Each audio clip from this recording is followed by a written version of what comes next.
G'day, folks. AOS Coach here with COVID. Hope you're all doing well. And if you're in America or parts of the world that's celebrating Father's Day, like Jack, happy Father's Day. Thank you for joining us live on the channel. We are in the week of Generals Handbook 2022 Season 1. And we are talking all... Ooh, look at us. Whoa. And we're talking all things battle plan. So the new Generals Handbook in the realm of Galette has a whole bunch of things, battle plans, rules, battle tactics, grand strategies. But the thing that we haven't covered yet on the channel is the actual missions and the battle plans we're going to play. So I thought, who better could I invite to the channel to get my good friend back, Jack, from Rerolling Ones. I'm sure you all know who Jack is, but I'll throw it over to you. Introduce yourself. Jack is a legend. Everyone knows Jack, and we get to meet.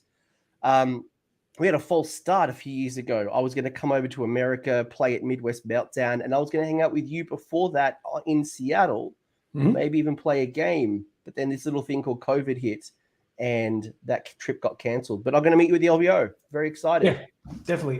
Going to LVO, got my ticket. I'm one of the lucky people because they sold out very fast. I've, not saying you might not know me because we haven't been putting videos out very consistently the past couple of years, but Rerolling Ones, me, Shaun, Brent, Battle Report channel. We try to be, the biggest compliment I feel we got that I enjoyed was they said, I feel like I'm in the room with you, with my friends playing Warhammer. And so that's the feel we go for. Not too competitive, but I'm a fan of Seasons of War, and those guys do competitive battle reports, and they showed me that there's an audience for that.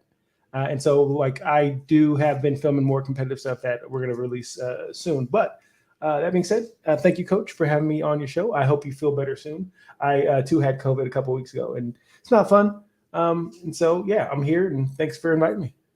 No, it's good. And if I mute myself, it's because I'm about to go into a coughing fit. But I would not let COVID stop me doing Generals Handbook content. And today, again, we are going to talk about the battle plans. I'm going to bring up each of the battle plans. Look, there are 12. And if we sit there and, tactically kind of broke it down, we'll be here for 10 years. But we'll kind of give you, what the battle plan is, because I recognize a lot of people haven't seen them or only seen them in Potato Cam. So we'll go through a little bit, give us any initial thoughts, what we like, maybe what we don't like, maybe some consideration, anything that kind of comes up on the discussion. But Jack, you have actually had a chance to play one of the battle plans. What is your initial view of both the battle plan you played, but also how are you feeling about 3rd edition GBH 22? Any insights? I think 3rd edition is, GBH 2022 Season 1 is what the game has been doing. It started out very simple. You had one page of rules, and then you started ramping up with the GHB and got a little more complicated. This, if you've progressed with the game and so I've been trying to teach new people, and you realize how much there is now that I just take for granted. And so this is making the game a little more complicated than it was, taking little baby steps, but it's it's more tactical. You have to actually think. Whereas last edition, I played a lot of Lumineth, and I didn't have to think of what grand strategy I took. Now it's effort, and the same with the missions. The missions it's not just, all right, this is pretty much shifting objectives 2.0. This is a different, where I'm okay, that's the alpha, that's the beta. Boom. It is okay, this one is active and that one's not active. And if you're on this, and it's it is more tactical, it is more complicated. And so I think, it can be challenging, it can be intimidating, but I think just like anything in this game, as long as you get reps in, if you get games in, it becomes easier and easier. Yeah, what I've noticed is that and I mentioned this in any of the videos that people might have watched on my channel, is back in 3rd edition, you had the grand strategies were pretty easy, right? Hold the line, Beastmaster. There was a whole bunch of them that were almost, as long as you didn't get tabled, or even if you were getting tabled, you just run away one little model in your battle line and hide it in the corner. Merry Christmas, you got your grand strategy. Your battle tactics became really easy. There was a turn 1. There's always run 3 models and you score your battle tactic. They were relatively easy. Conqueror, Monstrous Takeover, they were all pretty simple. When you look at the grand strategies and the battle tactics now, they're definitely a lot harder. Now, the good thing is when I looked at the battle plans, they all got a very similar structure to what we had in the past. 1, 2, and more is very common. 2 victory points for your scoring your battle tactic. But as you kind of mentioned, the actual plan itself and how they interact is a lot more complicated. Did you feel the same way, or am I kind of over Yes. speculating? The mission I played, it definitely was complicated, and it was more. There was more strategy involved. Where we did the first one, which we're gonna go over, the prize of Gallet. Is it Gallet, right? Gallet. I'm initially when I did my recording, I call it Gallet, but I'm like, nah, that's me being too Australian. I'm like, I must be like Gillette. I think someone was making like, Gillette, the best the man can get. I think so. GW they released a video. And they had this Irish lass, I think, and she was pronouncing it. And so it's Galician Veterans, and I think it was Galette or Gallet. I wrote it down. I have to go watch the video. I have to listen to the Aussie twang just goes Gallet. Yeah. And so it was the one where combine that with when somebody's going second, picking an objective that can only be contested by a Galician veteran. That on top of like, okay, you can only pick one objective that is active this turn. Like, it was just like, oh, I have to really think about this now, because it's like it's more complicated than just have more bodies on this thing. That's a really good call out, and probably good context before we get into the battle plans.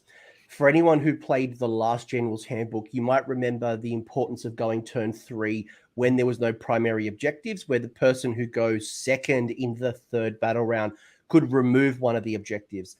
Now, that rule is not in the game. We're in a completely different area.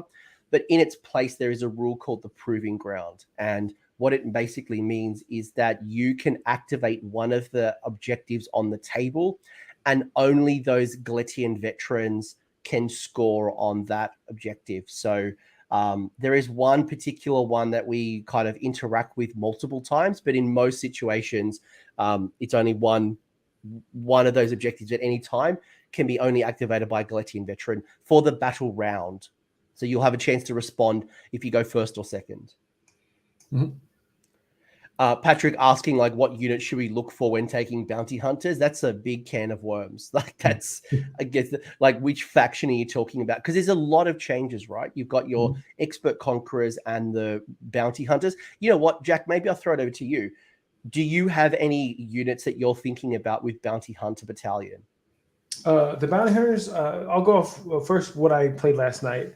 Played Brent. It was Gits versus Gits, and he put his fanatics inside the Bounty Hunters. And that was awesome. Because like initially I thought you had to put Galician veterans in it. No, it can be any troop. And so, you think about that. No, not that. If you're playing Fire Slayers, putting Grimwrath, little off things like that, Grimwrath, Berserkers in there. I don't think Gotrek needs it, but he can go in there. And I think you can put just anything where I would think something with a lot of attacks. Something like where you're, here we go. Anything with a lot of attacks. Anything with lots of attacks. I'm thinking like, Saurus Knights, for example, like each Saurus Knight has like 7 attacks and like you can get all the rend on the bite, your Fulminators, things like that, depends on what army you've got and that does the punch, right? Whether it's Doom Bulls, whether it could be Annihilators, it could be, as you mentioned, like Troggoths, it could we all probably look at our faction. Also anything with multiple attack profiles, because each of those attack profiles, like if you have a bite, if you have a spear, if you have a mount attack, everything gets +1 damage. So I would think that would be the best. And I've got to quickly check this because I don't want to check the tapes and don't quote me on this one. I'm pretty sure, but Terrorgeist in Flesh Eater Courts, when they are battle line and lose the monster status, means that Terrorgeist can be in bounty hunters because they're a troop. Yes, they lose the behemoth battle roll. And I think if you take the subfaction for Deepkin, the Grizzle Gore. Oh no, the Deepkin ones that make the Turtles battle line. You can put it, but I think Turtles do fine. Anyway, I'll have to check the tapes again. Like I've literally just woken up and I'm sick, but there's so much potential when you look at your faction on who deals damage. But I think it's going to create some really interesting questions in the first couple of months. I think everyone's going to go bounty hunters for the first couple of months. They want to see the raw damage output of their hard hitters. Everyone has at least 1 to 2 units of troops, not heroes or monsters, but actual units that go in there and just do the damage. Yeah. Like you mentioned fulminators. Fulminators are still really good. And now, you're 4 on a charge and 2 not on a charge. It'd be amazing. I think the other consideration, though, as well, is losing hunters. I think that's probably something that no one's really talking about very much. And the value of monsters, I think people have quickly gone, I'm just going to drop my monsters and put in more troops. I think, I'm thinking about my monsters and my heroes to go hunt your bounty hunters. Because you're not going to get the +1 damage on me. I can roar at you. I can do other things at you and tie you up and keep my Galician veterans safe. So that's how I'm thinking about it at the moment. I'm kind of almost going, how do I counter your bounty hunter as opposed to who just can build the best bounty hunter army? Yeah, I know this is just anecdotal, but like losing hunters, his fanatics who have fight first, with the things, I just ran up with my monster and stomped him out, and he had to D3 mortal wounds and now you have 2 fanatics left. Oh yeah, there's so much great. Joel McGrath mentioning Rune Suns on magma droths would be another great. Oh, that's sexy. A whole bunch of Rune Suns on their magma droths under Lofnir. Again, there's so many great different options. I think give your turtle some big swords and call him Leonardo. I've literally just I've spent the whole weekend playing Ninja Turtles Shredder's Revenge. I don't know if you've seen the side scroller. It's basically like Streets of Rage and Golden Axe, but it's, was this it's the one so from the good. 90s? Or is this a remake? No, it's a brand new game that literally came out like 2 days ago. I've already beat it once. I'm probably going to do the second time. Anyway, if I didn't have Generals Handbook, I probably wouldn't be doing it. But anyway, let's actually get into. I'll be in a massive turtles kind of nostalgia. So there are 12 battle plans, and fundamentally they're very different. Actually, before I get into that, Jack, what's your take on just overarching the 12 battle plans? Do you like what you see? I'm very curious. Because we're both competitive, tournament goers, and you saw the same battle plans pretty much over, like the same 7, and there are some you didn't see. There are more more battle plans that would go into the stuff you wouldn't see. Like everything is so I'm just curious which ones we're gonna I would like to see them all in personally. Even as a Stormcast player, I didn't mind not setting my stuff up in reserves. Some people are like, oh, I pay for that with my points and it affects, but I'm like, sometimes you have to work with that. This game is not fair, and we try to make it as fair as we can, but sometimes it's like that. So I'm kind of holding off to see which ones are going to be thrown in the bin, kind of. And so I'm excited because there are some more wacky ones, and I don't mind that. There's probably a lot more wacky compared to last season. And when I define wacky, folks, when you go to a tournament, you will often find that tournament organizers attempt to reduce a lot of the randomness in the games. There would have been some battle plans, like Gift for the Heavens, for example, or there's depending on what it's Star Strike, or there's always been a version of that. People often kind of lean away for them ones that are too random. Perfect example was what was it? It was there was that weird one that was kind of in the objective, and it moved around like a figure 8 or the infinity sign. People didn't like those because it's often too random, and when you go to a tournament, something that's too random can swing a game, and competitive players traditionally hate that. There is a lot more randomness in here, and I think there's more importance to go second. Oh, so and another thing I noticed about some of these missions, because I have a friend of mine who makes battle mats with the lines on them, right? So he's going to have to make new ones because there are objectives in places that weren't there in the last GHB. Like there's one maybe 5.5 inches from the edge, and I'm like, oh, so we're going to have to think of stuff a little differently. Yeah, absolutely. Let's talk about the missions. We'll be here forever. First off, you've got the prize of Gallet. So you will notice that they've got the deployment maps, which is great. Everything's relatively standard. The way your army composition, the battlefield, it'll break down. The distance between you, whether it's just your normal territory or outside of 9, relatively stays the same. You'll notice you score 1, 2 more depending on again how many objectives you control. But each of them have relocating orb. Thank you, Joel. That's the one that I was thinking of. I loved it because I created my own little relocating orb. but it was actually a fanatic holding a little Gryphound. It was like holding it for dear life. Yeah, just getting dragged around. But the special rule of the prize galette, right? So you've got 5 objectives on the table, but it becomes really interesting because you've got the Amberstone deposits, where in this battle, victory points are scored once they're activated. So right now, while there is 5 objectives on the table, none of them are actually active yet. The way they get activated at the start of the battle round, after the players who determine who goes first, basically the person who goes second gets to pick one of these objectives and they activate it. So throughout the game, we will eventually get to 5 objectives that will be activated, but we don't start off with 5. Jack, what's your initial thoughts on this one? Do you like it? How are you thinking about it? Any initial thoughts? So this was the one I did play, and there was a question I had. Can you capture an objective that's not activated? Like you just don't get points for it, but you claim the objective. So that's a question I would have. And this is, I liked it and there was strategy involved because my opponent, he was like, well, if I go second, I get to activate my objective. And he was like, because I had the 3 middle ones. And so he was like, all right, I'm going to choose to go second, and I'm going to activate the one in my territory, his territory, just so I couldn't get it because there was just too much in the way. And he should have, like, tactically, like model-wise killing stuff, he probably should have went because I had some, because he needed to retreat some guys and stuff like that. But he didn't want me to capture an objective, so he let me go and chose the one in his territory to activate, which was, I liked it. Did you notice that people were fighting to go second, 1 for the extra victory, a CP, but 2 to have control of which objective is activated? Yeah, I was the attacker and I gave it away. Like I gave away first turn because I wanted to pick the thing and pick what, like, Galician Veterans can capture the middle one, because you get this one, you get to double. What about throughout the game? Did you notice that people were vying for going second if you won the priority roll, or did it not become that important? Oh no, you know me, it was over by then. I'd already won, I didn't get that far in.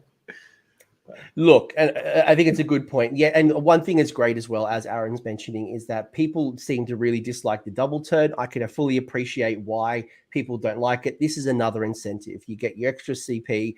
You get to activate the objective if you go second. So you get a bit more control and a bit more benefit as opposed to being double turned. But should you always go second? Well, I guess it depends on the battlefield and how you're going. But really assess, if you get the choice, who goes first, who goes second, what's the pros and cons. You might be able to activate it, but if you can clear off an area and the objective comes down, then, or you have the speed to go out and that's probably one thing I noticed about all the battle plans is you've got to have speed.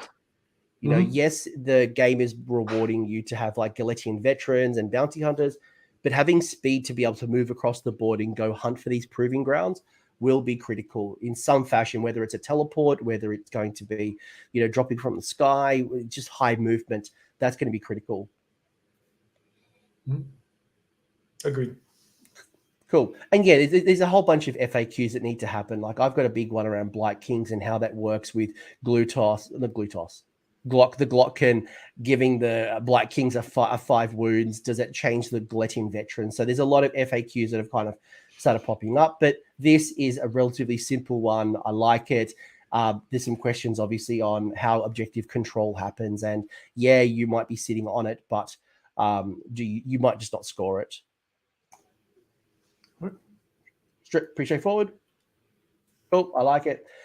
Next one is, now this is one of my favorite ones, the Realmstone Cachet. And the reason I love it is I'm someone who likes madness on the table, and this one gives me madness. So your territories of deployment is a lot smaller, so you're not nearly as wide as you used to be.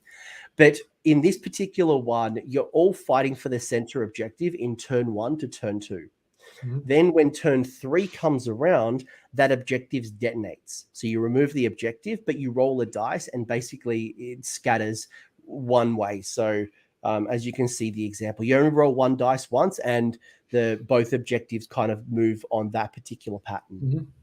The other, they do clarify that, say if a Gargant was to kick the objective, when it does split, it will kind of go back and go into where it's going on with this. This one I could see not going to be in that tournament, the Realmstone Cachet, because I know somebody who wants to take a lot of clan rats and might not be able to fit everything on the board, because that is just 11 inches by, was it 20 or 20 by 11? And it's just like, you might not be able to fit all your models on there, especially if you have a big terrain. 22 by 30. 22 by 30. 22 by 30. Okay. Yeah. No, 22. Sorry. 11. It's 11 by 20, 30. Yeah. 11. Yeah. It's too early for me. Yes. It's 50, each box is 15 wide and 11 up. So you got 11 by 20, 30. 30. Yeah. I was wrong.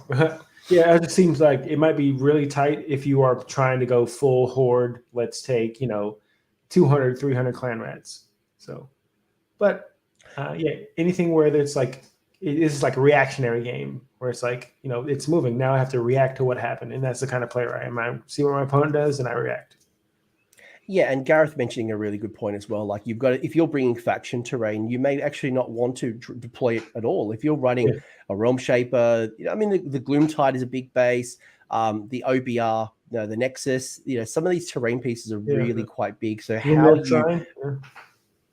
you map that up the board, you may actually want to forfeit not putting your terrain piece down, because it may, depending on your composition and how many models and yada yada yada, how many terrain you've got on the table. But I really like this, and as you said as well, like when a Mega Gargant kicks the objective, the Kraken Eater, it doesn't change the location on where the explosion happens.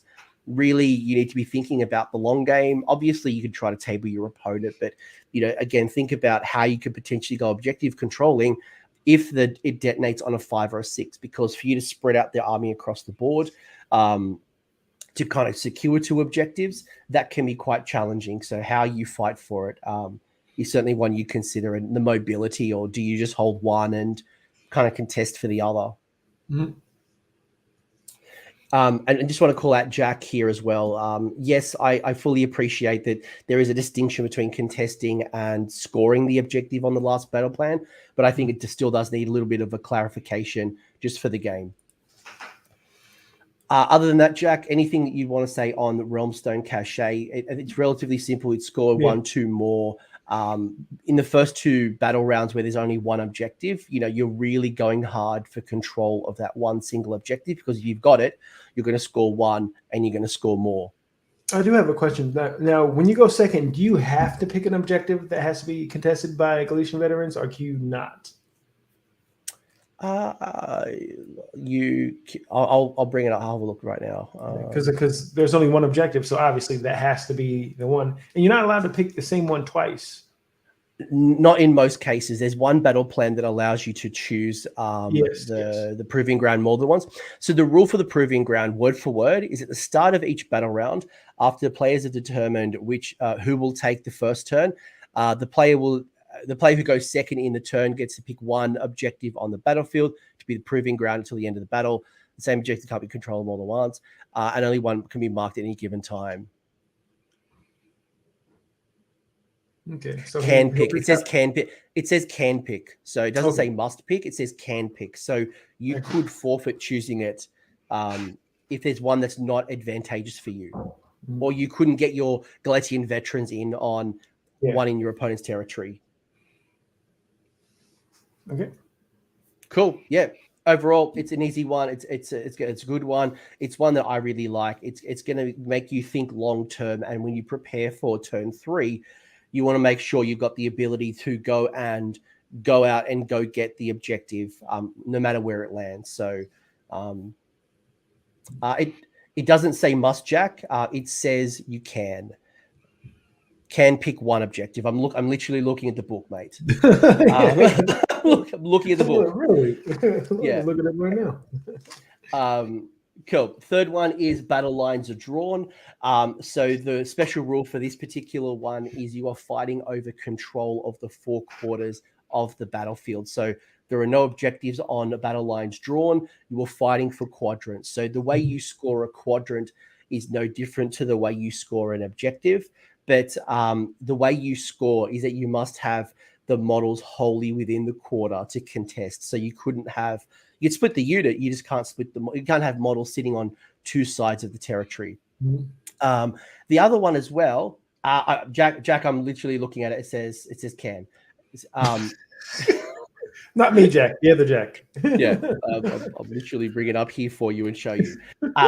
And then there's another ability that says in this battle, units cannot be removed from the battlefield with an effect that allows them to set them up later. So you couldn't be able to use like the Hand of Gork. You wouldn't be able to use translocation. You wouldn't use any ability to essentially teleport across the board. So it does make you a bit more static. It doesn't mean that you can't drop in from reserves. It just means that once you're on the board, you can't be doing any shenanigans. I like this one, especially as a Hammers of Sigmar player, because the whole quarter is the objective. And so you will always, if you're in the actually, and it's within totally within 12. So yeah, even if you're halfway through, you'll be wholly within within 12 of objective. Anyway, I'm just saying you're gonna always have a 6-up ward save in this mission. I'm sure they'll FAQ because you can't kick a quarter, but yeah, I like this mission. I hope to see this one at tournaments because it does. There is that effect where you can have reserves, like you said, but you can't teleport. So it's going to. Well, in the chat, people are calling out a very good point. Whoa. Is Caradron Overlords and fly high? So does that mean that you're not flying high? You are literally just driving around the board. So, and that's not even their biggest problem with this GHB. Like they're just because they have really one kind of melee heavy unit, which would be the engine riggers. But I actually thought like maybe they can get special rule where they can get +1 damage on their shooting as well if they're Galician veterans, because they're kind of they're in a rough spot. But also they might be paying for the sins of the past, because when that book came out, they were putting in work. The other consider, there's a lot of things that have like, Calibron has teleporting, and there's a whole bunch of like tree revs. I can't remember if tree revs kept the teleport ability as well, but you'd lose that. There's a lot of things that have those in game. That's right. So, does that mean Sylvaneth can't teleport as well? No.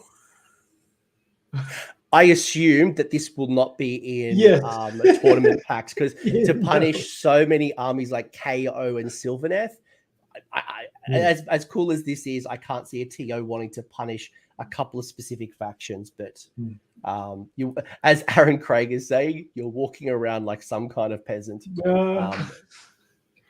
Yeah. I think this one will definitely be in the more like just friendly games, casual games, and because it could just be too like it could really just nerf like hamper your army, because KO, that's a big part of the thing is Look, it's a cool battle plan for the average Joe, but there are some factions that will just get significantly punished. And look, if your tournament does pick this particular battle plan, and for some of them who do announce them on the day, you just need to be able to adapt. You need to really think about, if this does drop on me, how do I respond? How do I move around the table and score without some of my key allegiance abilities? So poor old Kelly saying sell Sylvaneth Tome and delete Sylvaneth battle plan on the same day. Crazy. And Gary, I don't know, can Gargans kick a whole quarter? Technically, rules as written, yes. Rules as intended, probably no. Cool. Anything else from you, Jack? You score, again, very similar, 1, 2 more, but it's obviously based on quadrants as opposed to objectives. Kick a quarter. The next one is the Lurkers Below. Very similar. You score 1, 2 more. So again, you can see that the actual scoring of itself hasn't significantly changed. It has 3 objectives on the battlefield. The 2 key rules here is the first. I really like this one. There's 2 reasons I really like this. One is you can't control the objective on the first battle round.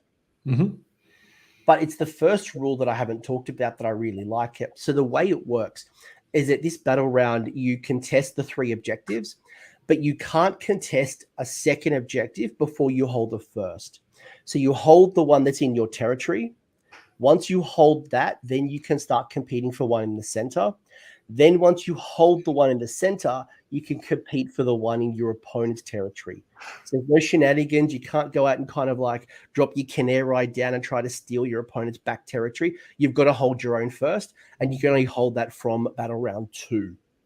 Jack, what's your thoughts? This one actually reminds me a little bit of the Vice in the fact that you're delayed before you can start going forward. Not that both of them are, long ways, but, the Vice waited for that objective, then it would move, then you wait, you move this one, you have to wait for this to activate. And then once this activates, you can take the next one, then once that one, then you take the third. And because I usually play like alpha, go, kill them, alpha strike stuff, but I've been doing a lot of daughters, and you kind of want those rounds to stack up so you can get your blood rights going. And so I do like this mission, and I do anything where it's the long ways, and you kind of it makes you play a different way. Like you can be like, okay, I'm alpha charging pigs, but now I just can't reach you.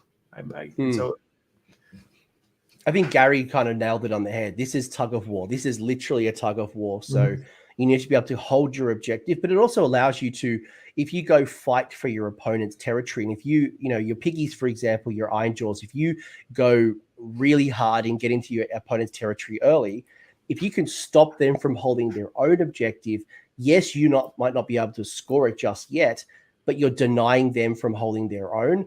And then you're ultimately denying them from holding the center of the objective. So it does become a very interesting tug of war, and projection of power will definitely help you in the tug of war. Yeah. But yes, to someone's question, does that mean that you can't shove of war? So it means, really turn 1, you're not holding your objective. Turn 2, you've held yours. You can be vying for the center, and then you progress as you go. Cool. Anything else from you, Jack, on this one? Nope. It's good to go. Love it. Next one is in the presence of idols. Presence of idols doesn't have any objectives either. Ignore my tiny dodgy attacker's territory map. You don't get the extra 1 inch of deployment. It's just me being a potato. And you get a couple of things here. You've got Sorry. Oh, that's my voice. After deployment and before determining who goes first in the first battle round, you pick 3 different friendly units in your army, and they become idle units. Once you have your idle units, half the number of models that flee due to a failed battle shock test, rounding down, while they're wholly within 6 inches of an idle unit. Have you thought about how this or what type of units might work really well? Is this something that you'd give to a hero, a monster, a troop? Especially troops having a large footprint and then, essentially self-buffing themselves. Like, what are you thinking about? I'm thinking of hordes. I first thought about Skaven because I have a friend of mine, James. He's getting into Skavens right now, and he's the guy who made me think of, will he have enough to put in that on the second mission, enough to deploy? Just because, but he's worried about battle shock. And this is a mission that will really help because, say you do fail, you're going to not as many are going to run, which is great. And so it is leaning into that, hey, this is, last time was about monsters, this time is about troops. And so I'm seeing big blocks of idols, So you're thinking less about because, when I think of an idol, I might initially think to myself, that's a hero thing, but it's not specifically defined as a keyword or a unit. It could be anything that you want, right? So you might want to pick something that's really mobile that can kind of move around the board and go support. It could already be the troop. And as you said, it could be a self buff. So those 60 clan rats, whatever, the 60 zombies, it could be 30 witch elves. They can self buff themselves, 30 Zangor, whatever it might be. Yeah, just you don't need an idol. Just you're yourself. They're very self-confident. They idolize themselves, and it's great.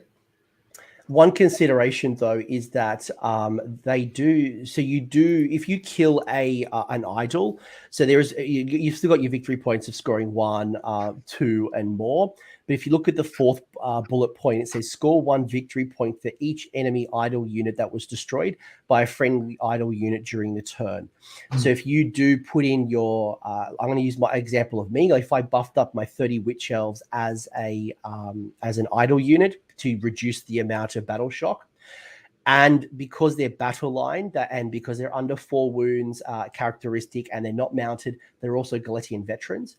it would mean that if I buff my Galician veteran as an idle unit, yes, I will reduce the amount of battle shock, but it also mean that they'll get +1 damage. So it'll clear you potentially lose those idols quicker and give away more VP. So maybe a minor hero at the back might be better.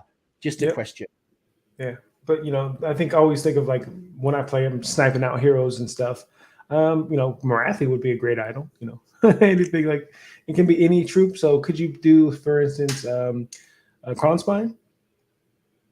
Yeah, it doesn't say specifically anything about faction. It's not literally, but would you want Kronspine? Kronspine's kind of running away and trying to, you don't need him kind of in the middle of the board. And if anything, I don't know.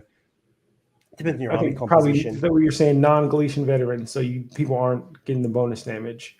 So maybe potentially, because you are giving away the extra VP, the extra damage. There's a lot on the line. But again, this is another thing where it's different. It's not the normal. Here's the objectives, and I hopefully this one ends up in tournaments. I would love to play this one. I can see this one coming into a tournament. This could be like a game 3 type particular one, or even game 2. I could see it's relatively easy. It's a bit of a get into cruise control, and it's just about one particular thing. Next up is probably another one that I really like, and this is going to be a cluster, and it's called the Nidius Path. I love it because it is insanity, and this reminds me of like relocating orb. It's just going to be insane on the table.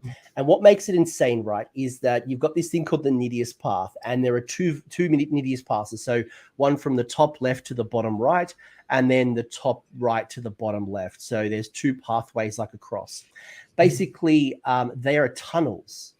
And at the end of the movement phase, a player can move one friendly unit that's wholly within 6 inches of the corner, that Nidius Path, and basically teleport them to the other side of the path, as long as they're within 6 inches of the other corner edge, outside of 9 inches from enemies. So you basically go from one side of the board to another.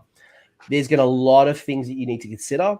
Jack, I'll throw it to you first before I add my thoughts. What do you think of the Nidius Path? You definitely have to, keep your head on a swivel, because make sure you're defended on all sides, because you don't want to leave your back open. And so, if it really hurts armies who are elite, if you don't have enough to block off the thing in the back, they're just going to pop up right behind you. I do like this mission as well. Where are the objectives? I was literally about to quickly turn that off and then actually go put them back on. There are 4 objectives. There's one here, there's one here, there's one here, and there's one here. There are 4 objectives. So apologies for me missing that one. I was so excited with the Nidius Path. Mm-hmm. Repeat. I'm on repeat now because it's different. And so, when I said in the beginning, like there's a lot of more like quirky missions where you're like, okay, this isn't straightforward. And I've seen people not like that. For me, it's like I accept it. It's like, okay, this is the new thing. I can sit here and be upset that this is the new thing, but I have to. This is what it is. This is what we get. And so let's figure out the best tactics and the best way to win this specific mission instead of complaining like, oh, I don't like this. So that's just me on my soapbox there. How do you feel about screening? Because I think one thing that people are going to consider, it reminds me of a really old battle plan back in the day. Was it Knife to the Heart, where you had one objective in my side, one objective on your opponent's side, and then you advance forward. But if you advance too far, you could give away your side of the board pretty easily. When I look at that, one of the things that I consider is if I advance my force too forward, I'm going to allow my opponent to teleport into my backfield. Mm-hmm. But if I sit back and hold it off, I'm not putting my full force in contention of the game. Would you leave units in reserve? So would you leave units in your side of to kind of block off those territories, or how do you think of that? So this mission like this, and like you mentioned earlier, like sometimes they roll day of, right? But if I saw this in a tournament I was going to, it would probably affect my list building, because I would want more troops and be a little less elite just so I can leave something in the backfield to prevent enemies from teleporting behind him and grabbing my objective while I try to get the rest, and hopefully teleport behind his and grab his objectives. And so you might want again, this is the troop heavy GHB instead of the monsters, and so you it gives you incentive to lean into those troops. I just hope the games don't take forever. Well, I think that's why they have things like Bounty Hunter, because I know people initially thought Bounty Hunter was looking toxic, and I can appreciate that with the +1 damage. But when you think about adding so many extra troops to the battlefield without some type of, and there's a lot of safe stacking right now, it will slow the game down heavily. So for me, I was and that's probably one context that, look at that, live on screen, fix that up. For me, I think I've got to think about, do I want to protect, or do I not really care, or do I want to have some shooters in the backfield that might have they can't even use Unleash Hell, because Unleash Hell's a setup, not a move. So I can't even do that to pew. But as Gareth's saying, you could just have a couple of Aether Wings sitting at the back, something really cheap to kind of deny your opponent from teleporting into your backfield nidius path. Nidius path. Cool. Anything else? Nope. All do this. All right, and we fix that up. So if anyone wants a screenshot and start sharing it, it's now actually fixed. The next one is Mighty and the Cunning. In this battle, the same objective can be picked more than once to be the proving ground. So that's that one where Galician Veterans can only contest the objective. So if you go second in the battle round, you can choose which one, and you can do also obviously multiple ones, the one that's in your one. The other consideration as well is you score 2 victory points each time an enemy Galician veteran unit is destroyed, and you score 1 additional one if the enemy Galician veteran was also contesting the objective. So this is very much focused on GVs. What are your thoughts? This is one of the ones I was pointing out earlier. Like, I don't think these objective areas were ever in the other maps, or the last GHB anyway. I think these are new locations for the objective, which is cool. Kill veterans, get points. I like that. This is leaning into the if you had a mission that monsters did more stuff, this is leaning into what this GHB is about, which is Galician Veterans. And so, this is definitely focused on your GV units or your veteran units. And it's the pros and cons, right? You get a whole bunch of benefits by running it, but if you go too heavy on it, and I think this is kind of as Gareth's mentioning in the chat, if you lean too heavy into GVs, then you are, in some battle plans, you are giving away extra victory points, you're giving away extra damage to bounty hunters. So you may want to consider how you screen, and the units that you're screening with, maybe you don't want to be GVs. I was having a chat with someone recently, actually, and I was looking at Cities of Sigmar. It's one of my armies. People know that's one of my armies. And things like Outriders, Pistoliers, is it Dark Shards? Dark Riders. All 3 of them are like little horse-bound troops, 2 wounds each. And they all went up 5 points or 10 points. And initially I'm like, why? No one's running them. They're not that good. People are not destroying the meta with Pistoliers and Outriders. But when you think about it, they are 10 wounds for 5 models. They have good movement, and they're not GVs because they're mounted.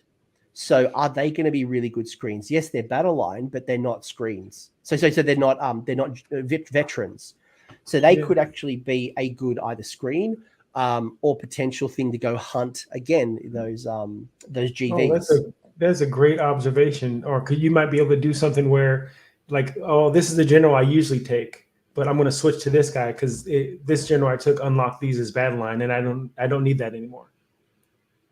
So I learned something. Broken ranks isn't available, right? So that battle tactic of losing a battle line doesn't matter anymore. So if I lose a battle line, who cares? If they're veterans, I might care. But in the average game, again, think about some of these units that are 2, 3, 4 wounds. They might be battle line. I know Doomfire Warlocks aren't one, but things that are like that characteristic, Dawn Riders could be another example that could work really well. I think the way you look at your lists are going to fundamentally change. And perfect, Gary, you've nailed it on the head. Non-veteran battle line will be a premium. And Pistoliers, Outriders, at least for me, because the types of armies that I run, they can be battle line and they're not veterans, are going to be gold for cities. Back to the mission, Mighty, and the cunning. Anything else you'd call out here? Again, 1, 2 more, 2 for the battle tactic. The way you score your VPs are no different. By the way, obviously all the games go for 5 rounds. If you score your grand strategy, you also score your 3 VP. Nothing really changed here, which is why I'm not kind of acknowledging that. Anything else you'd want to call out? No, this one's but mostly it's like once you get past if it's wacky or not, they're pretty easy. Yeah. Oh, sorry. One thing we did miss on the lurkers below is that with the lurkers below, you can immediately win the game if you control all the objectives. One of the glorious victory things is starting from the 3rd battle round, a player immediately wins the major victory if they control all 3. So the game will just flat out end. It was described as tug of war. It's more like, gladiators where you have the pugilist sticks and you're trying to push something off because you're pushing them out of their area. Yeah. Well, I mean, tug of war, like if you get that one last pull, you kind of yank them off. But I did miss that one. Apologies there. Head-on collision, you have really one interesting rule playing out here. 3 objectives. You've got yourself your quarters. You are going to score. You have the objectives backwards. They go in no man's land. Head-on collision. Oh, no, you're right. That was me. Yeah, I see the jacks are calling you out. First, the other jack is saying, yeah, you're right. Just testing it. Actually, before we move into head-on collision, do we like that tournaments end, or do we like games at tournaments where there's an auto win condition? I might pass it over to you first. What are your thoughts on tournaments that use battle plans like ones that you can just auto win at certain times? Well, I think my maybe not the best because I've won games with it that I thought I was going to lose, and like, oh, my opponent made a mistake, I capitalized on one, and so I can see how that can be frustrating. But I like missions that are different. I don't want to play the same mission, but it's just we move the objectives around. Like I do enjoy, auto win. It's better than Knife to the Heart, where it was like 1 objective control. At least there's 4, and now you can't get rid of an objective. And so I think that was the biggest complaint about the last mission that had that, where if you went second on the 3rd battle round, and you had 3, you can just be like, all right, I'm going to pick this one up and I win the game. I will say it comes down. My personal opinion is it comes down to timing. So when you put it into your battle packs, so for example, right, if you use that in, I don't know, round 2 or round 3, it's great. If my game finishes early, I go get lunch. I go get a drink. I go home early on after game 3, right? I can do whatever I want. If I'm at a convention, I can go out and go check out the halls and things like that. If it's game 1, that's horrible. I could be waiting a significant period of time, or maybe go to lunch or whatever it might be. But actually, no, it's game 2 after. Usually it's game 1, then lunch, then 2. Yeah. Game 2, when there's like a 15-minute, you're kind of sitting around doing nothing. I think it comes down to timing. Auto wins, I don't mind. I don't mind the actual mechanic itself. It's often when it is in a tournament that grinds my gears. If it's like game 5, you could have half the field literally waiting to wrap up the tournament because their game finished early. Anyway, head-on collision, you've got the objectives can't be controlled in the 1st battle round, and players don't control the objective when you set up. So traditionally, when you deploy, you could then just like move off. It means you're going to have to sit on the objective at least until battle round 2, because you're not going to score it initially. 1, 2, and more as normal. And as I previously mentioned, or might not have mentioned yet, you score 1 victory point if you've gained control of an objective. And there are friendly veterans within 6 inches of this the one's objective. not 1, 2, and more? I am correcting you correctly. Oh yes, sorry, yes. That was being blinded. Yes, 1 victory point if you control it wholly within your territory. 2 if you control it in the center of the battle, and then 4 if you control it in your opponent's territory.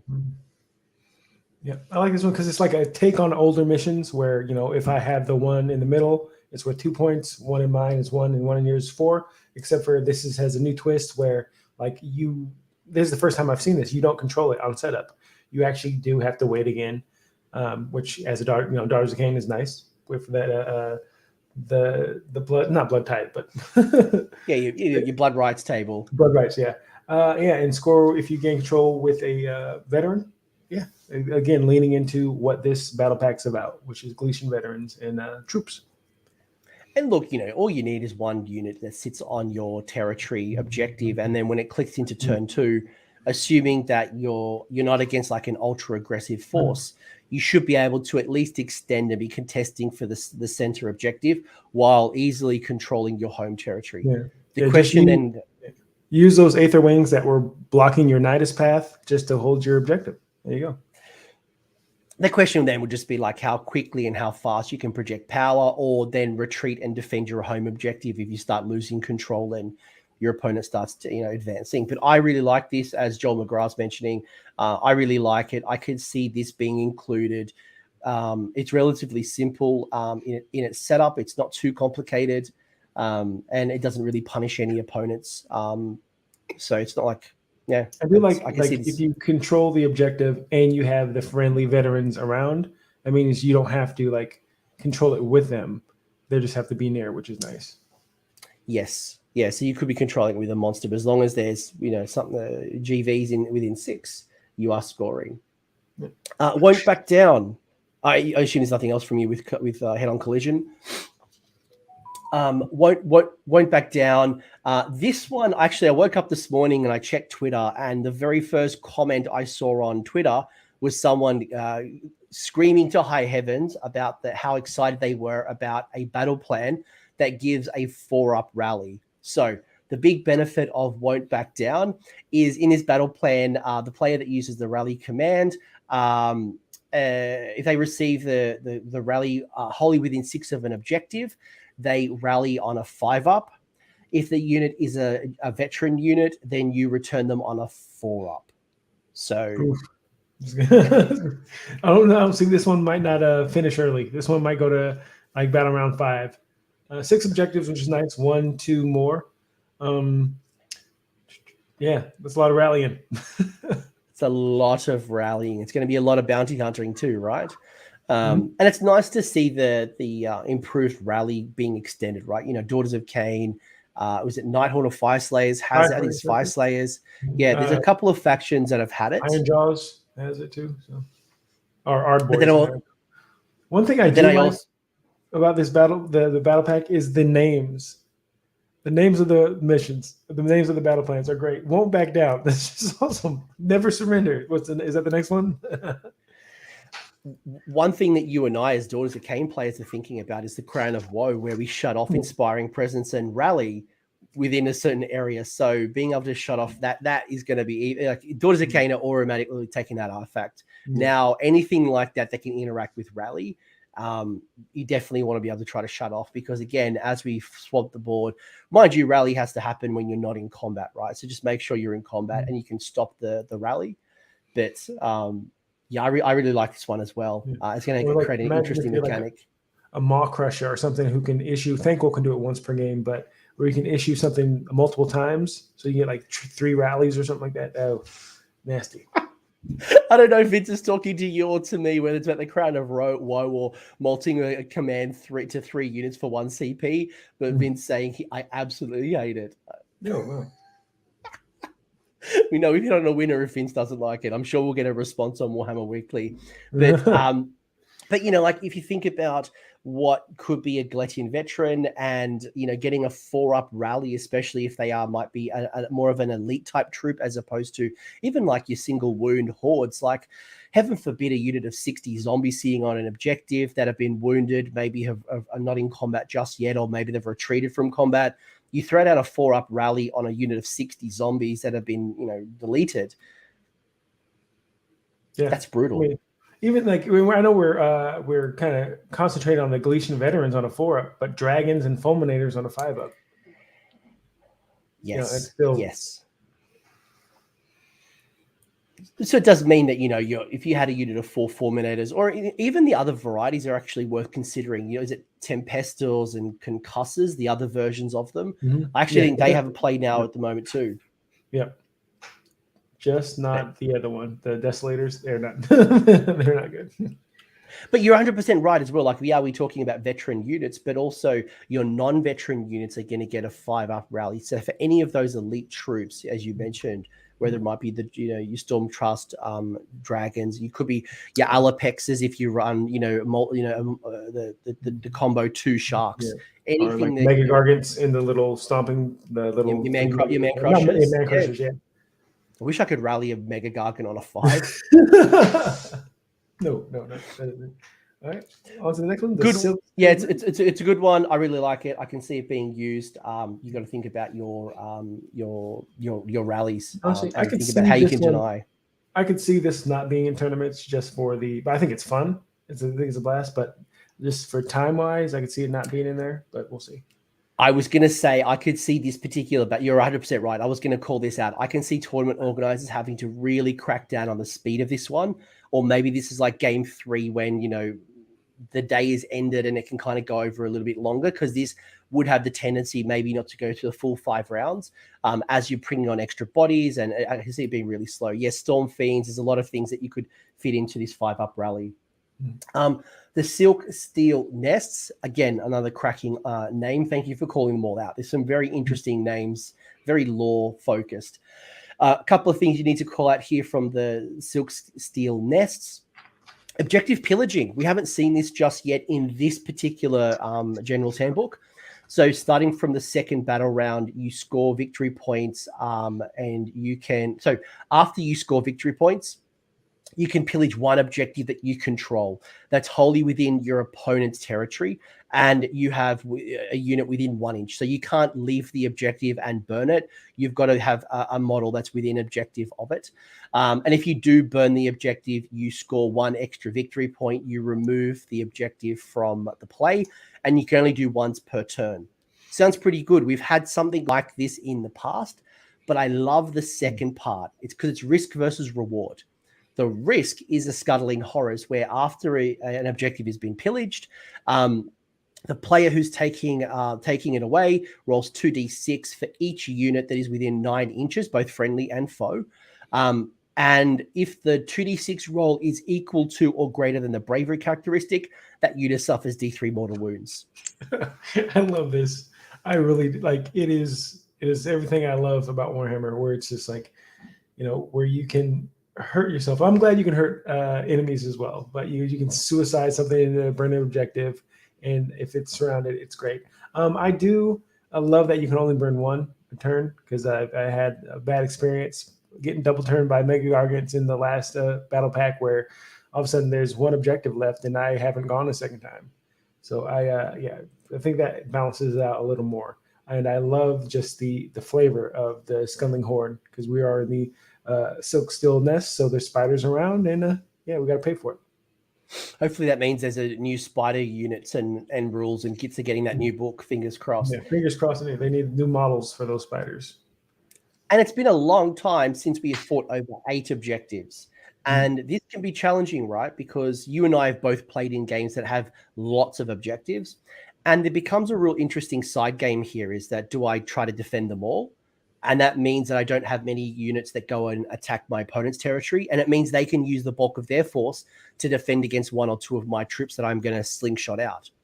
If I'm too aggressive, it means I'm leaving my home objectives kind of relatively free, and my opponent can go aggressive and try to get to them.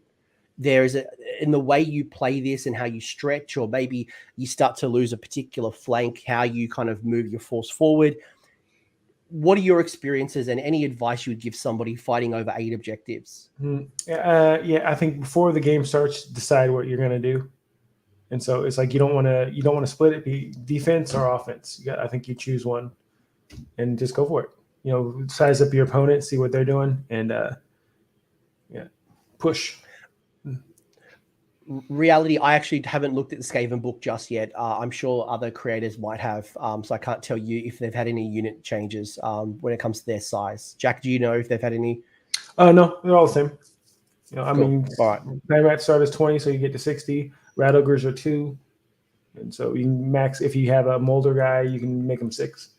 But traditionally, the way I play plans like this, I will focus on maybe 3 or even 2 of my objectives. I'll kind of concentrate my force. I'll usually castle the way I like. I'll castle my 2 home territories, kind of stretch out a little bit to be tagging the side objectives. And then depending on how my opponent responds, I can quickly kind of shuffle and move my force and then kind of consolidate and then break away. I find if you try to start taking, if you try to kind of secure 4 and then try to be aggressive, it just collapses too quickly. I rather concentrate, capitalize on one area, and then kind of spread across the board. That's just my thinking and how I like to play it. Okay. I think one of the second, I think we've only got a few left. I think it's the second last one. Yeah. The second last one is close to the chest. Love this one. Like Love Tetris. this one. This is definitely Tetris, and there's very much like they are in your home turf, right? So you can see on the map here, it's very different. You have basically both a defensive and an offensive deployment territory. So it's all happening in this L shape. The player is going to basically pick one of their objectives to be their alpha objective. And that happens. So the map shows the objectives where basically at the start of each turn, the opposing player picks one of their own home objectives to be the alpha objective. So that you're essentially trying to defend a particular alpha objective. You score 1 for one objective, 2 for more, 3 for more than your opponent, 1, 2, and more, and then also an additional 1 if you score the alpha. Your opponent's alpha? Yes, yeah. Because your opponent, when it's my turn, you'll choose your alpha. Yeah, so you choose, and then I'm trying to fight for that particular alpha that you've declared. And then when it's my turn, we get it. Yeah. This would be an interesting one if they're playing and they don't have any Galician veterans or anything. Just like, all right, my alpha, and you want second. Like the alpha objective is going to be the Galician veteran objective, and they can't take it. Or the proving ground. Well, actually, no. Hold on, because if you go first and I get to pick if I get to pick which one is the veteran or the proving ground, I can just pick 2 different ones, right? I could just pick one that is a alpha and then a completely different one that would be the proving ground, or I could do both. So it could be easier to kind of control. Yeah, I'm just saying. So they score more because the defender picks So if you have their alpha, you get a bonus point. And so if you say, well, the alpha is also the proving ground, and you don't have any veterans, you're not going to be able to get the bonus. Ah, right. I get what you said. I'm with you now. Yes. But most people are going to have veterans. So. Well, it depends on which objective you pick. So if you pick let's say it's the bottom, this one, right? This is probably the hardest one to contest. Like if you're thinking about where the opponent's going to set up and how long it's going to take for them, if you're picking this one, or at least you're thinking about maybe in the early games, you're picking these 2 to be your easier ones to kind of, what's it called? Proving grounds. When you're getting towards the center and the middle of the fight, you want to protect this particular one, make it a lot harder because your GVs might not be able to get there in time. Again, depending on what they are. Yes, just kill the veterans. Easy clap. Easy. Yeah. That's what I do. Just table you, then I'll figure out how to score. Yeah. I mean, and anything that comes in from reserves will always be helpful here as well. So you can kind of bet your opponent in, get them deeper into the line, and then, you've either got to wheel around them or come from the side or teleport somehow. But good little one. Do you think this one will be at tournaments? I could see this as maybe a game 5. Yes. I think it's game 5. It's too complicated. Not too complicated, but it certainly feels like a day 2 somewhere where maybe it's start of day 2 in game 4 where people have a fresh mind and they're ready to go. There's a lot of complexity here. It's not super complicated, but it's just a lot of moving parts. Yeah.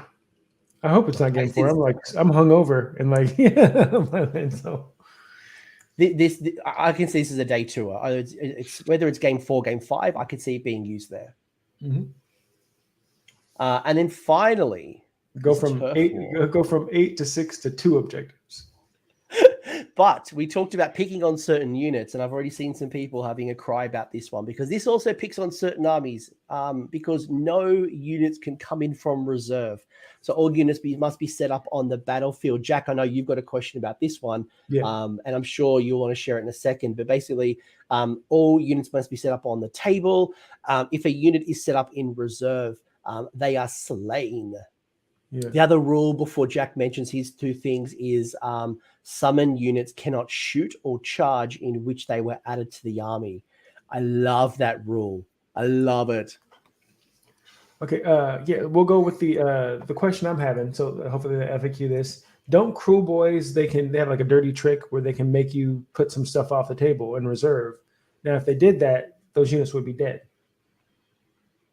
Yes, well, but potentially, right? Because we were having this discussion before we started, is we say, right, well, as let's say Jack's a cruel boy, I'm a whoever, doesn't matter. I put my 3 units on the table, and then the dirty trick happens. It's after everyone's deployed, but before the first battle round starts. So have I technically deployed, and do I avoid that, or do I just slay my 3 units, or is the rule? Did GW intend that? I struggle to think that was their intention, but rules as written right now, yeah, I see what Jack's saying, and I would say that right now you would just automatically slay those D3 units. Yeah. But I don't think it's their intention. Yeah. Oh, interesting question by Gareth. Do you get blood tithe for setting up the units in reserve? I wouldn't mind starting the game with more blood tithe, but I don't think the games start yet, right? Andrew Yell's calling out cruel boy tactic happens after you get the command points. So it sounds like, so you've deployed them on the table, but you've ticked into battle round 1 because the command points are being issued. We'd have to go check the tapes. Yeah, but it says right here, what we're hearing. The thing I'm looking at, because there's a period. And then it says, if a unit is set up in reserves, all the models in the unit are slain and the unit is destroyed. That doesn't say when you do that. There's a period. If a unit set up in reserve, the models are slain.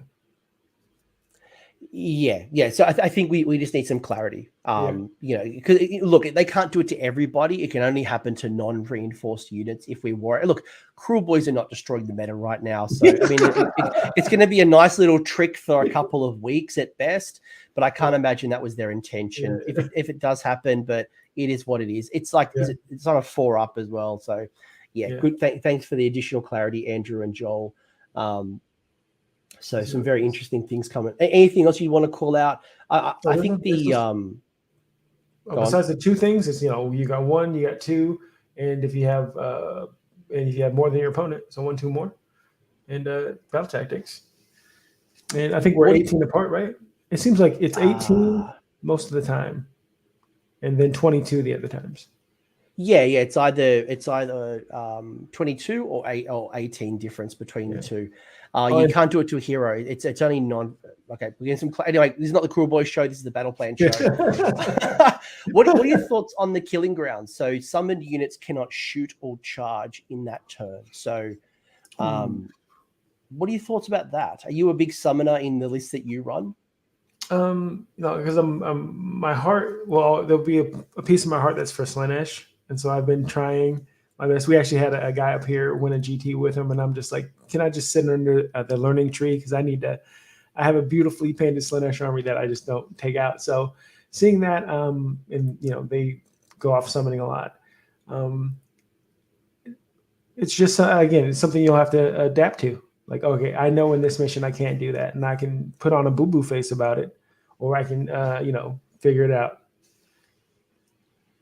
Yeah, I can't imagine too many units are worried about not being able to shoot after they've been summoned. Like pink horrors, for example, if you summon on a unit of pink horrors, they'll often shoot. But it's not like they're chip damage usually at best. Yeah, I'm thinking more of the charge. It's like, Go on. Yeah, and it's a 9-inch charge anyway, so just pretend you failed it. There you go. Yeah, that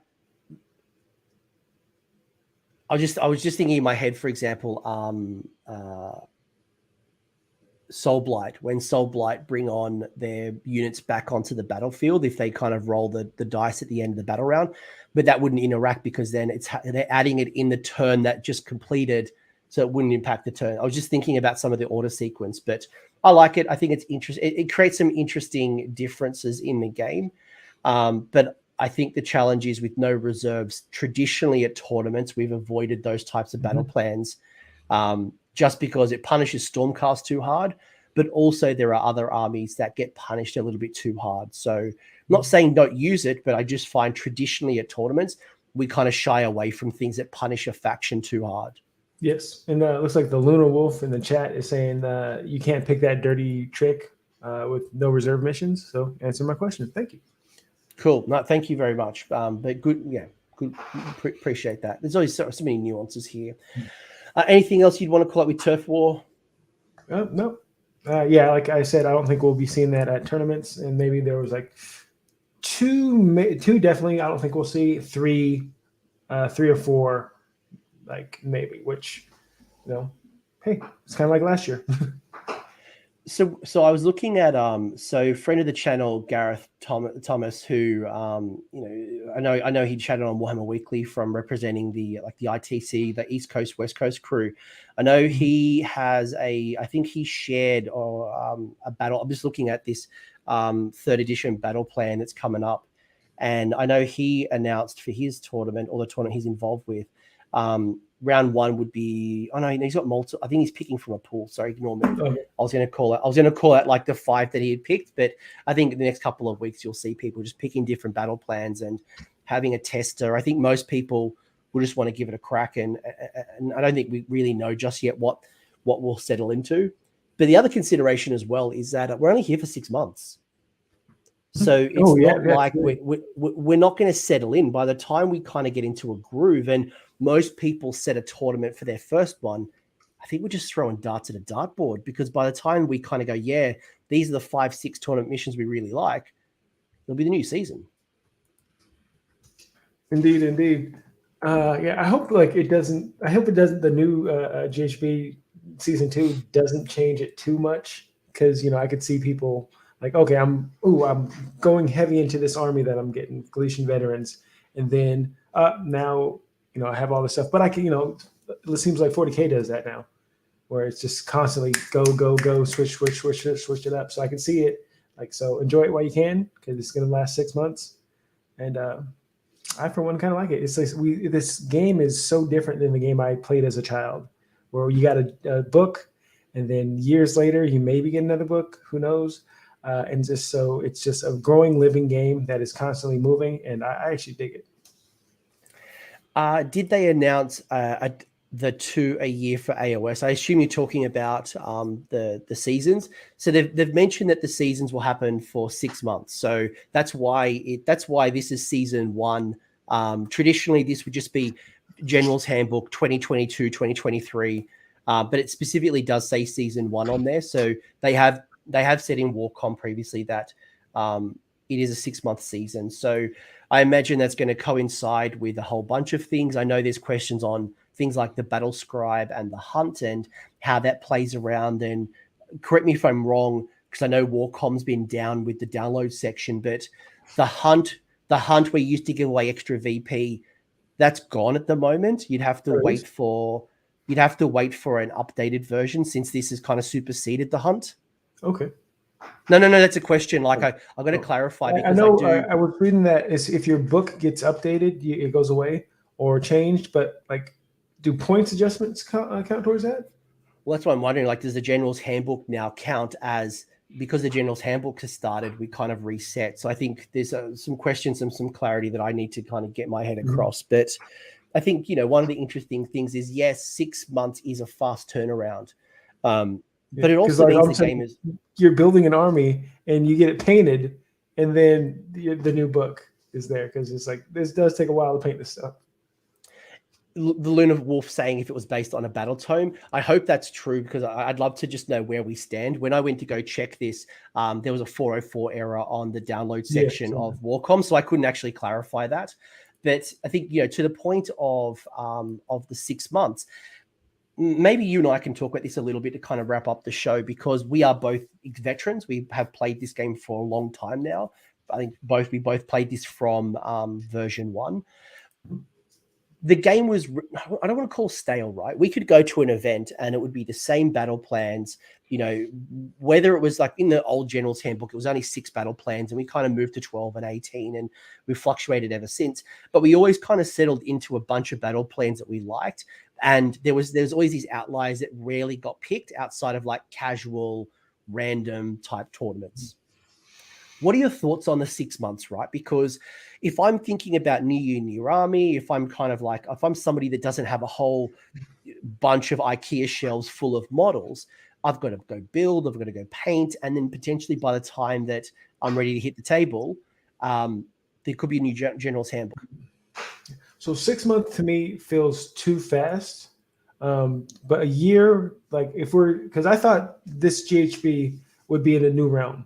I was surprised that it was Gur, because in my head, I'm like, okay, we're going to go from Gur. We're going to do a tour of the mortal realms, and Shyish and hopping around.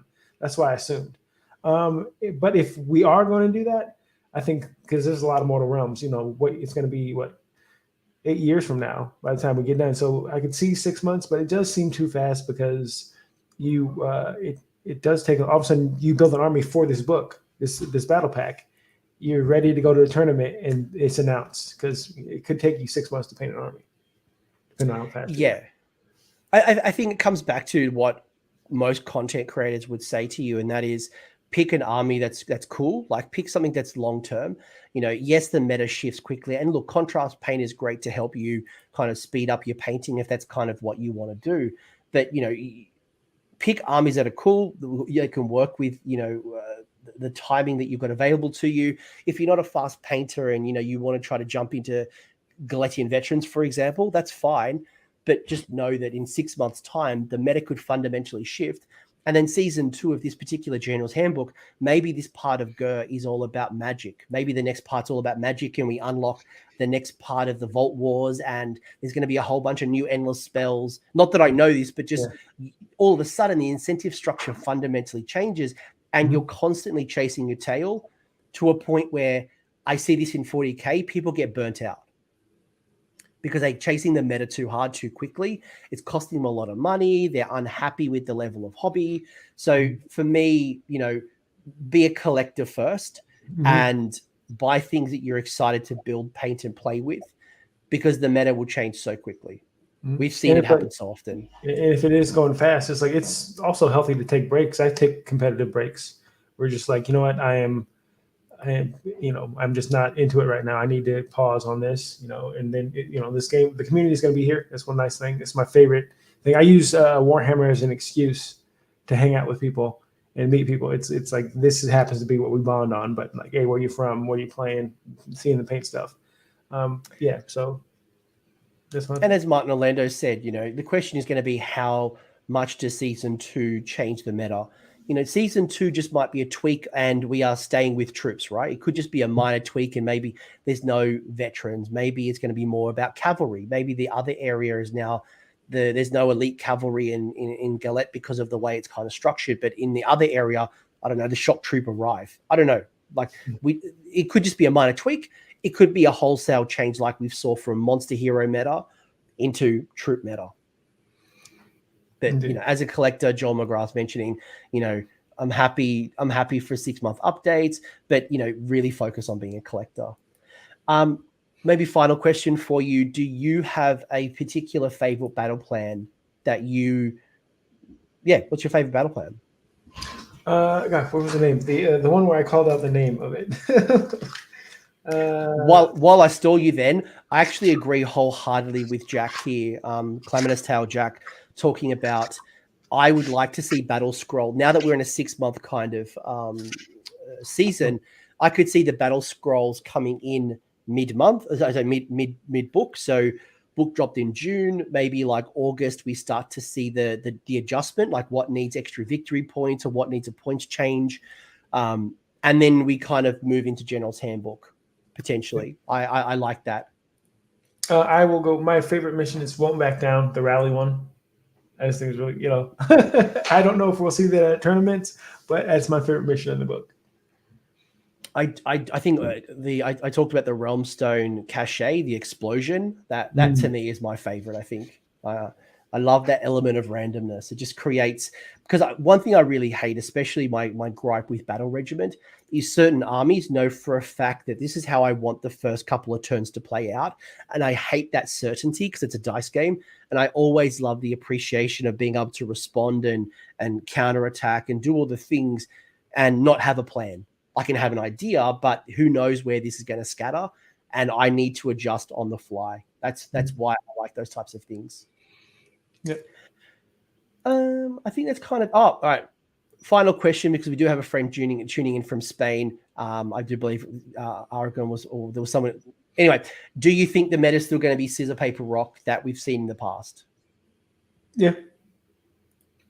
Yeah, I do. I don't mind that. You just, sometimes you have hard counters, and like, especially like the way I build armies, I sometimes play off meta and super skew, and then you can be like, oh, I wasn't expecting to see that. Like I have a buddy of mine, Bear. He's doing very well with Sons of Behemoth because people are like, oh, they're not good anymore. And it's like, no, they'll still mess you up if you're not expecting them. Yeah, I think the scissor paper rock now has changed from an army that's focused on veterans, an army focused on bounty hunters, and then probably an army that's focused on hunting the bounty hunters. So not worrying about veterans, and they're just going after those things that do big damage, and they couldn't care less. So, and then obviously Vince giving you some shade. Jack just plays the skew shooting. You are the guru of shoo-shoo? Yeah.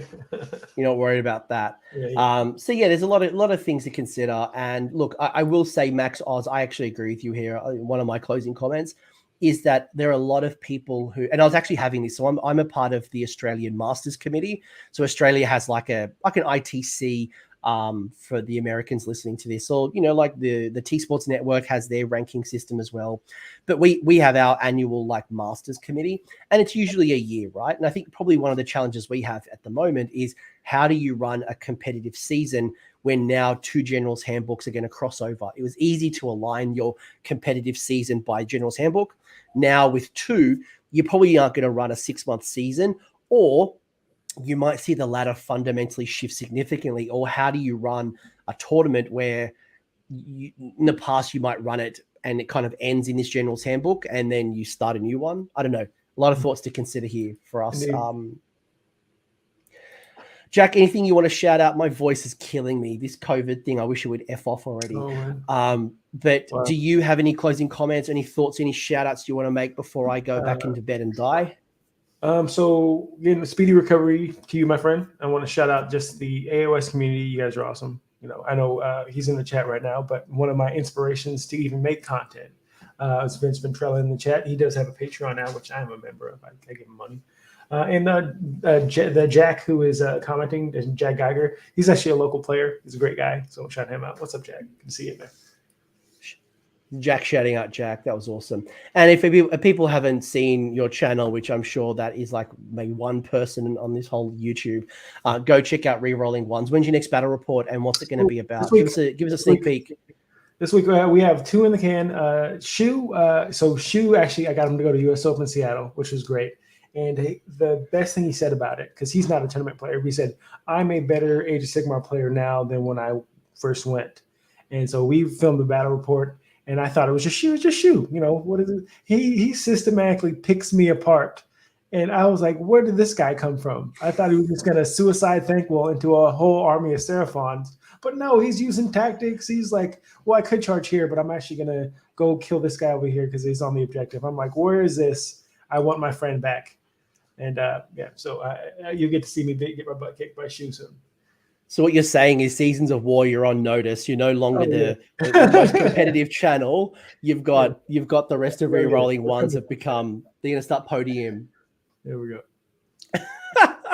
All right. Well, thanks everyone. I'd love to hear what your favorite battle plan is that we showed off in the chat. And it's all, and one thing, I know that sounds like a YouTuber just trying to, get comments from algorithm gods, but I think it's also a really good thing for a tournament organizer to look through chats like this to go, right, well, these are the types of battle plans that we all want to see in our packs. Because as a tournament organizer, it's really hard to pick 12 without any experience or haven't played it multiple times. And I don't want to ruin my event. I want people to have a good time. So leave in the comment section what your favorite battle plans are. What would you like included for your next tournament? And if you are a tournament organizer, check the comments and see what people are picked. And who knows, maybe there's a data point where we can show later on what people's favorites are and, maybe break it down a little bit further. But happy Father's Day for anyone who's celebrating Father's Day today live. It's not Father's Day in Australia. It's September, but I'm also not a father.